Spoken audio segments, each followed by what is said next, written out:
The shadows will. I feel fear nothing goes against the tenets. Trust me, killing brings as the tenets death is a blessing. Killing brings me no pleasure. Caught by the web. As honor or death, my blade whispers your name. Death is a blessing. As the tenets demand, the other side awaits.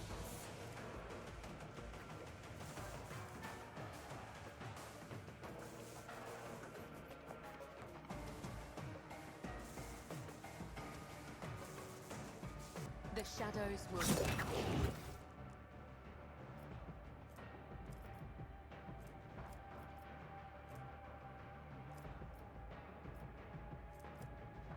Hello everyone, Revan619 here, and I'm about to bring you the character with the most drip in the game right now, which is Kibellah. This lady is an absolute menace and a beast. As you saw in that intro, I hit Khazad for about 9,000 damage in a single hit, along with his little companion. And that wasn't with some lucky double damage procs on the crits, which you can also do with this. So this is very similar to my Pyromancer God build that I did with the Blade Dancer Executioner. The difference is you're not a Pyromancer. However, with Drukhari weapons, with going into your main character as dogmatic and getting bleed yourself, you can essentially do something close, if not as high, because obviously you're not getting orchestrate flames, but you can still do some insane damage hits. You can easily stack up the similar way, but there are some differences we take.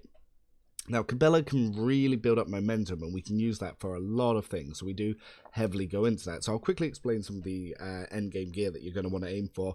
Then we'll talk about the early, the mid, and the endgame, and of course this is optimized for my playstyle, for Unfair Grimdark, and it's also based on my first blind run with the DLC, so some things could be slightly better optimized, but yeah, that's stuff I'll work on as I do more runs in the future, and I'll make sure to update the spreadsheet. So if anything's out of date in the video, do check the spreadsheet. First of all, Great Master, Face of the Sovereign. The wearer gains an additional 1 resolve whenever they kill an enemy. We also get 1 from one of our Blade Dancer abilities, so we actually get 2 extra resolve as we kill things, so this will start building up quite nicely. We then take the Vial of Falstow. At the start of combat, the wearer gains MP equals their resolve. If the wearer is Dogmatic Votary, they gain 2 resolve for each rank in Dogmatic. She is Dogmatic 4, so we are getting quite a bit of that from that, so it's a very good necklace for that. Bygone of Sorrow is the armor piece we go here. If the Death Cult Assassin has 8 or more stacks of Blood Bless, they gain 1 AP and 1 attack per turn. It will also get 10% dodge and parry if the wearer is not in cover. Very useful, very, very, very useful. Voidborn's Pride, absolutely broken item. If you're playing her, you do need to decide between this if you're also playing a Pyromancer, Blade Dancer, but basically we get 2 times resolve bonus Medicate as we kill things. Medicate does our health, it does our damage, and yeah, it's really, really good. It also does our dot applications. It's very useful. I like to use Sealed Purifier, which is every time when more than 2 targets are damaged by an area attack, which is like Death from Above, we get our Resolve Momentum. So we can get to our abilities very, very quickly with Kibellah. We also take Crimson Oblivion. If worn by the Death Cult Assassin, whenever the wearer kills an enemy explodes and the fountain of blood nearby, not covered in blood, as is affected by blood vial. We do get 1 use of that at battle as well, which obviously regenerates between fights, so you don't ever need to change it. Very useful to get her damage up, because we build into the stacks quite well, and we actually go into it, so we definitely use some of that stuff. Cloak we get is from her quest battle, which is the High Splinter's Cloak, which does 3 times resolve extra damage on your deaths from above, so you're getting quite a bit of extra damage from that. And we're also using the Fencing Boots, which is an Act 3 item. The wearer gains 60% parry when using swords.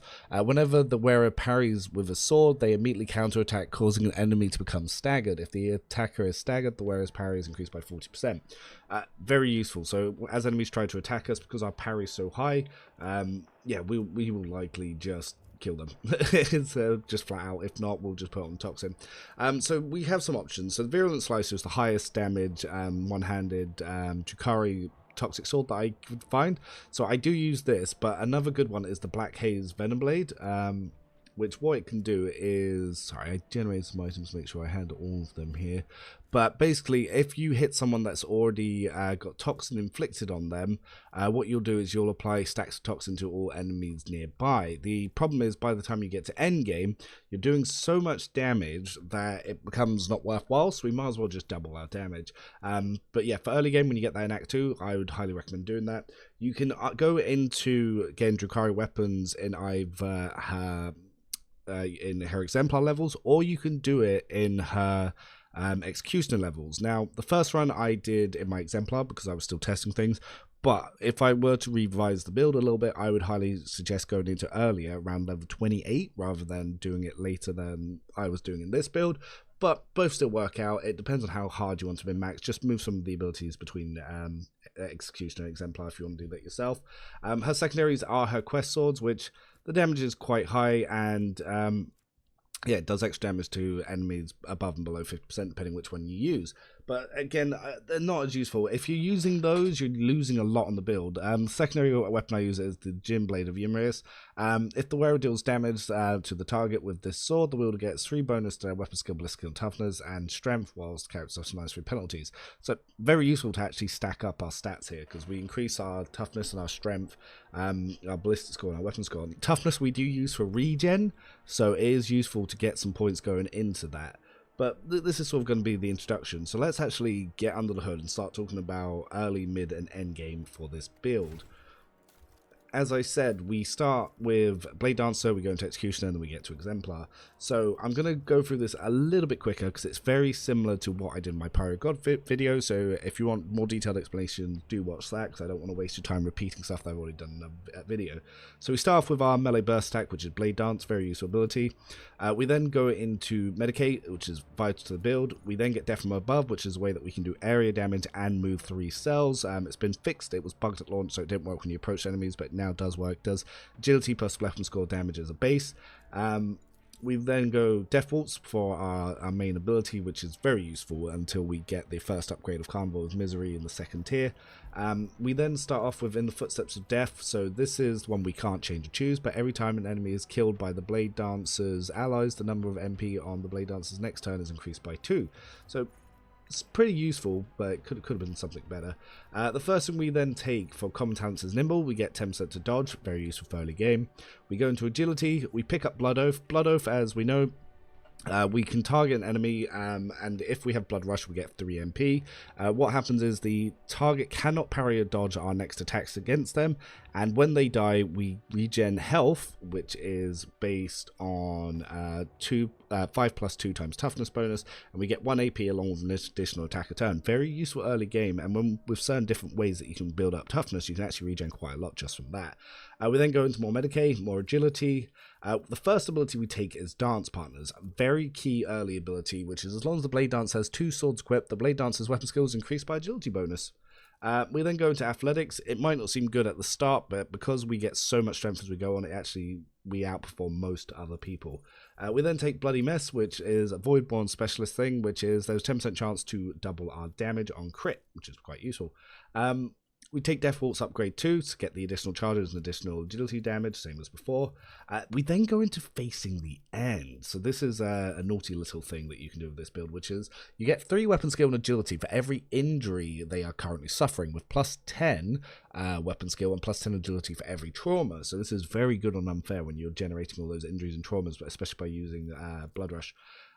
Blood Oath and Blood Rush. Weapon skill we get up, and then we take Acrobatic Archery. Fantastic ability for if you go too far one way and you need to reset your turns, then go the other way if you still have targets for Blood Oath.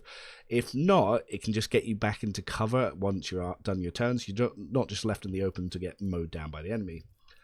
We then take Death Warden, as before, very important. Medicaid is now determined by weapon skill, and we get bonus damage based on 5 plus our meta skill divided by 10%, critical damage, so it buffs our everything. More weapon skill, more athletics. We then take Dance of Blood, because we really want to invest into our unique blood file. So our blood file can actually give us abilities and bonuses based on what these levels are currently at, and because she's Death Cult Assassin, we get a bunch of stuff. But basically, Death Cult Assassin allies deal 2 plus agility bonus more damage to enemies if both the ally and the target stand in the blood-covered cells. as you're killing things, you are creating these blood-covered cells, so they're going to be quite useful early on. If we quickly go back to Inventory and we read what the blood file effect does.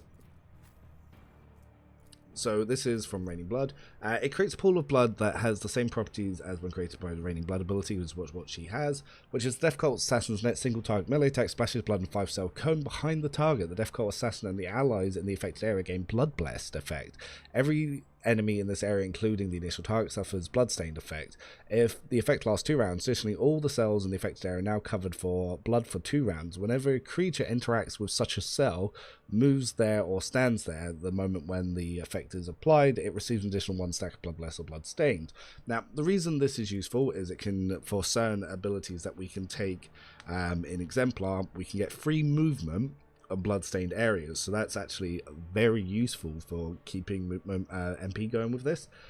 Bloodstained, creatures suffer 2% more damage for each stack of bloodstained, and Blood Blessed, we do 2% more damage for each stack of the Blood Blessed effect. So very, very, very useful to have, actually. But anyway, where were we? So yeah, Dance Blood. Yeah, allies do more damage. We then go to Cruise, Toughness, because I don't like the odd number that she starts with. We then get Blood Rush, very, very, very important for early on. It stops us getting trapped. Whenever the Blade Dance uses an ability that costs wounds, they get 3 MP in the current turn. More movement, pretty good. We then take Death Waltz upgrade 3. Until the end of combat, strikes made by the Blade Dancer, including that of Death Waltz, reduce the enemy's weapon skill and decrease the enemy's armor and dodge. Yeah, this will absolutely debuff bosses right at the start, and it's very good to then be able to burst them down, especially if you use this before you use Blade Dance. So that will cover the early game. The sort of gear you're going to be wanting to look at. Early on, you're going to be wanting to go for whatever the best sword you can find. You can use Noble Sword offhand, so you can get some willpower bonus to your base damage, which is probably not the best for her because she's not a Psycho, you're not really investing into willpower. But you can take the Saint Drusius sword, which gives 15% extra damage from all sources. That will prop when you use your Death from Above to jump in, so it is quite useful early on. So this will cover us for the early game. So then we go into the DLC class, which is probably the brokenest thing in the game at the moment, which is Executioner. So we get from this, we get Scourge and Strike, so the Executioner's melee attacks inflict 20 levels of bleeding on targets hit. This effect is applied after all other effects from the target's applied. So it's applied at the end, so it stacks not the best, but still pretty good. But we also get Force Repentance, which is probably one of the best and most busted abilities in the game, because at the moment Force Repentance procs on allies crits if you're dogmatic too, so they build up burning stacks and can absolutely annihilate things, which is whenever the Executioner inflicts damage over time effect on a target which is already suffering from effects of the same type, the target immediately suffers additional instance of damage from this effect. All damage over time effects of this type on the target, including ones that are possibly inflict later, have their level increased by +9, and that stacks, and that's basically based on our Medicaid skill, so that will go up higher and higher. Where it hurts is amazing ability, like as I said before, you can pop this before your attack and you can get 3 instances of damage immediately procced as you apply them. If they're already suffering from it because of Carnival of Misery, huge stats, huge procs, really good. That comes from my first upgrade. We go into Reckless Abandon first, which again, as I said before, you can replace a number of your wounds equal to 30% of our maximum wounds, and we get that as additional damage. When you have over 1,000 health, which you saw in those early clips that I do very easily, you're doing 300% extra damage, so it's very useful, and you instantly heal to full, so it's absolutely great. We take Anatomy Expert first, so our wounds are based on Medicaid instead of toughness. We get Carnival of Misery, which will increase all of our dot effects by 100%. We don't use this yet, we use it once we get the first upgrade, and then we stop using Death Waltz. We get an AP increase, go into Agility is important. We then take Invigorating Screams. Whenever an enemy within a full cell radius around the Executioner suffers damage from a damage over time effect, Executioner regains toughness divided by 2 wounds. We do boost this up through Iron Arm and obviously Reveal the Light and a few other little ways, so you will heal a lot because of this, and it's each stack of the dots, and obviously when you're applying 3 dots and you explode them times 3, so you get 9 instances of this proc, and with the increased bonuses that it's a lot of health that you end up getting back. I would take Gift of Torment. At the start of that next turn, the Executioner gives bonuses to parameters for each creature or ally in combat suffering from the following over effects. So you get 2% for armor, dodge, and deflection. Yes, it gives you buffs until the end of your turn, and it's by your tough bonus divided by 2. That's again why we take some ways to buff this. I think I'm getting 9% in combat after a Carnival of Misery, so pretty useful. And yeah, that's 9% per creature, by the way, so that's quite a lot. We then take Does It Hurt, which basically allows our dots to start critting, and we get all of our crit chance stuff will apply to that. More Medicaid because it's so important, more weapon skill because again it's so important. We then take Jinx. Basically, whilst Voidborn has more than 50% wounds, all chances of creatures, including enemies in the 3-cell radius, are increased by 10%. This is based on the Voidborn's early ability and also our ability to double proc. This does stack, by the way, so if you have multiple people using Jinx, it increases the chance. We then take Acute Pain. Whenever an enemy suffering from damage over a time effect is inflicted by the Executioner for the first time in combat, this damage is increased by 100%. Very useful for some explosions. Weapon skill, Medicaid. We then take Carnival Misery Upgrade 3. This is probably the most important one, which is all enemies in combat immediately suffer burning, bleeding, and toxin. Level of effect is equal to character level divided by 10. Yeah, this preloads enemies so we can absolutely explode them. So that means that whenever we apply our damage, our dots, they'll take an instance of all those dots on every hit. So we do some insane burst damage. Fragile Playthings. The first instance of damage dealt by the Executioner's damage over time effects in a round reduces the inflicted enemy's armor by 10 plus int bonus. So it's 40% till the end of combat. This you can do to multiple people, but you can only apply it once a round, but it's 40% extra damage. It's useful. We then go to Strength, Athletics. We then take Terrifying Strikes. You won't really get as much use from this, but it can be useful, especially if you take the upgrade for it later, which is the Executioner's next melee attack forces all enemies hit to run away from the Executioner in a straight line up to 3 cells. During this movement, the target does not provoke attacks of opportunity. It will with the upgrade. Basically, then we get movement through those bloodstained cells, costing 0 NP. Dance of Thorns. Each time Difficult Assassin parries or dodges an attack, all enemies with the Bloodstain effect suffer +1 stack of that. So again, if they're not dying, they're going to be taking more damage in the next hit. Deep Lacerations upgrades our Scourge and Strikes to 30 levels of bleed instead of 20. More Strength, more Athletics. Then we take Racking Weakness.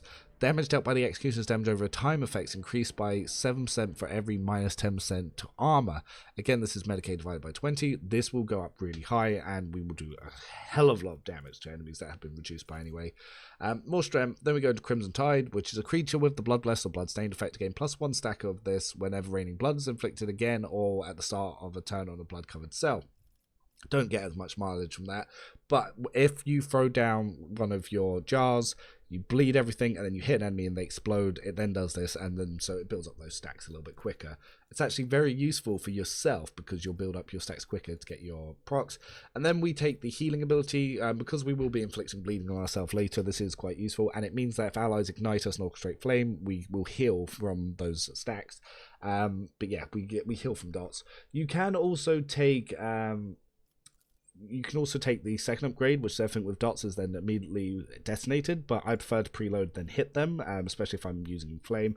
But if someone else has already preloaded it and then you come back around, you can use this to then detonate everyone, so you can set up a bomb and then explode the bomb. But I find I kill everything too quickly, so I've never really got much usage out of it.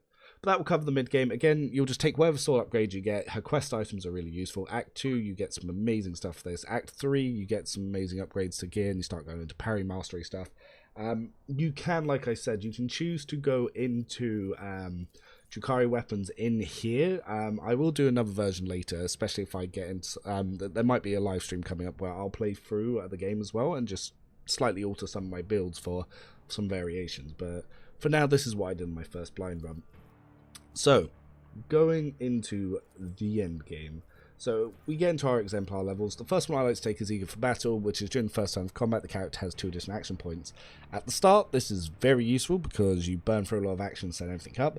Towards the end, you have so much AP in actions that you tend not to use it all before you win the battle, which is kind of funny. We then take Balancing on the Edge. Blade Dance can use both the Desperate Measure and the Heroic Tact in the same combat, but not in the same round. Whenever the Blade Dance uses Desperate Measure, they gain +10 weapon skill and 3 resolve. Yeah, if you use stuff like Bloody Plaque, which you can use in your secondary, you can get additional AP, which you can will also proc movement. And yeah, then you can use Balancing on the Edge to use your jump in for your Blade Dancer Heroic Act. And then you can build it up, and then you can put on the Carnival of Misery. You'll find that you'll get this less useful later. That's why I prefer to take it earlier. We then need a Law Xenos, which again you can do now or you can do previously, but we need this to be able to get Drukhari weapon efficiency. We then take Master of Torture, which is the execution deals 5% more damage to a target for each type damage over time inflicted on that target. So if it's been preloaded, we're going to do quite a bit more damage. We go into Agility, then we get Drukhari weapon efficiency. Like I said, you can probably do this around level 28, 29, but for now, we're doing this at 35, 6, 7, level 30, no, 6, 7, 8, level 38, but you can do it earlier. Obviously, the first time I was playing, it wasn't until now that I really had Drukhari weapons I wanted to use, but yeah, if you want to do it earlier, just mix some stuff around.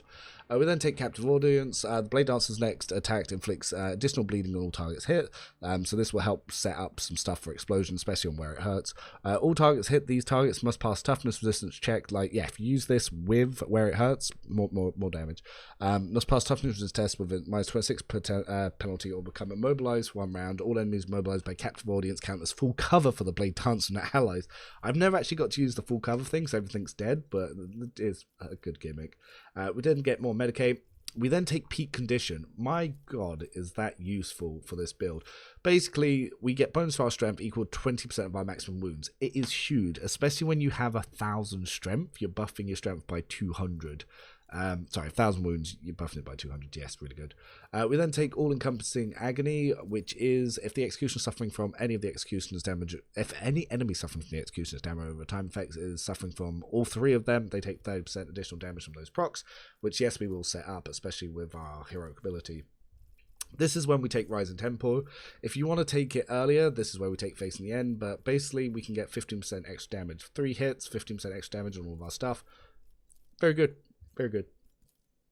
I then take Pain Resonance, which is all enemies suffering from damage over time attacks in a 4-cell radius around the executioner immediately suffer an extra instance of damage from these effects. These must also pass resistance test -30 penalty or suffer an additional negative effect. Basically, if you use Carnival of Misery and the enemies use this, Pain Resonance then becomes a nuke.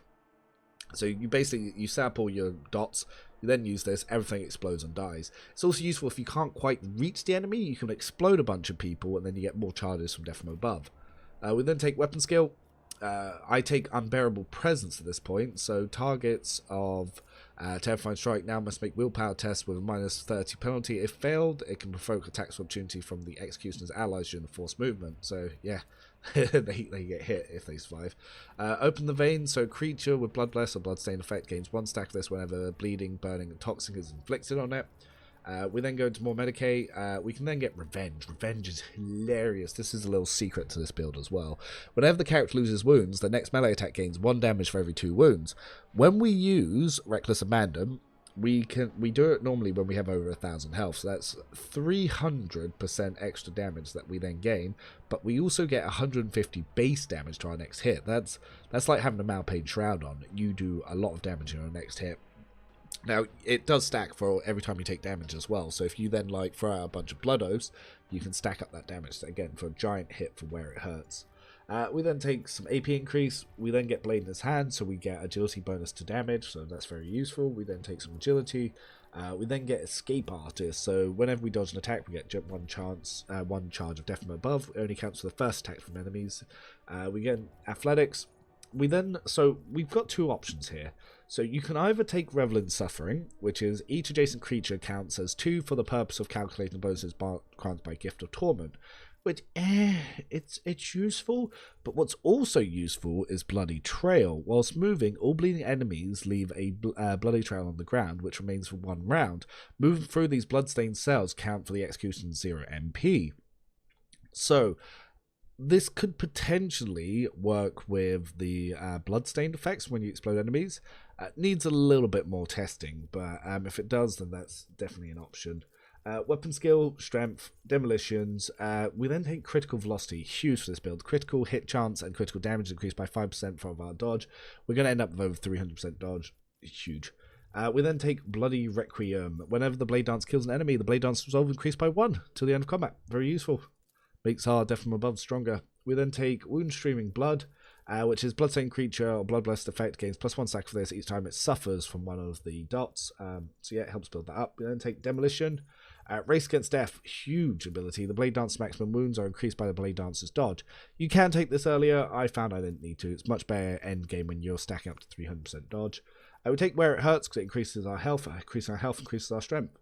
We then get Exsanguination, or however you say that. The executioner immediately inflicts bleeding 5 on an ally of their choice, including themselves. The ally gets 20% bonus to dodge and 3% additional MP until bleeding effects ends for any reason.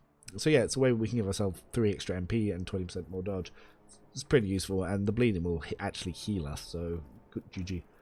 Strength, we then take Cataclysm. So you can take Extermination. The reason we take Cataclysm is because of Carnival of Misery. So all damage dealt by the character is increased by 3% to the end of combat. For every new enemy damaged this combat, you get 3% for every enemy, and you proc it all at once. So yeah, it's just a really big damage boost. You can then take Promises of Blood here, which is Blood Oath gives you an extra 1 AP. But I find because we get this so late, we already have so much AP, we don't really need it. So another thing you can take is Blessed Scars. Whenever the Blade Dancer is healed for the first time in a round, they are healed for an additional toughness bonus wounds and get 10 toughness in combat. Hilariously, if you have an enemy that interrupts you, or a bounty hunter with Share the Prey interrupts you, this will proc again. So you can infinitely stack toughness because of this every time you have an interrupt round. So if you've got one bounty hunter, that's plus 14 a round. If you've got two bounty hunters, you've probably got 70 there. If an enemy interrupts you, that's 80. So yeah, you can really boost your toughness with this. Then we get the AP increase, and that's the build. We're done. You're good. You're winning. This is absolutely insane. This is probably the strongest way you can build it, and it's all literally because of this Voidborn's Pride, and obviously Violet Festo is quite helpful. You can use Malpain's Shroud instead of Hyperspin's Cloak, which will up your base damage, but when you're already hitting for 10k, do you really need to hit for 12k? Everything dies. Everything's dying. But yeah, let me know what you think. Hopefully this will be helpful to you, and yeah, happy enjoying Kibellah, everyone. I'll see you all around.